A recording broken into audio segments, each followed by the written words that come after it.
tingnan nyo sa may kanan, no?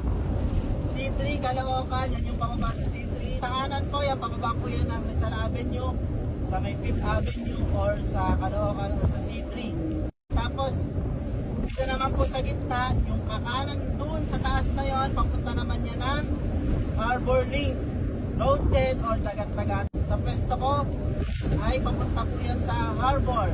Ito namang diretsyo, ito po nasa kaliwa, yung diretsyo na yan, papunta yung Espanya or Santa Mesa. Ano po? O dito, pakita natin ito sa taas.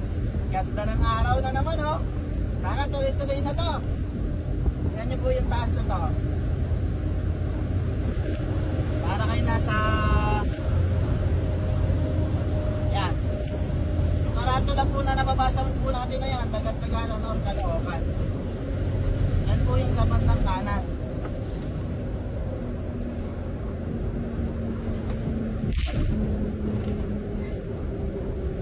Sana nakatulong at nakapagpaalala po ang ating video sa mga dadaan po dito. Road and Machine Cares. Salamat po sa Diyos!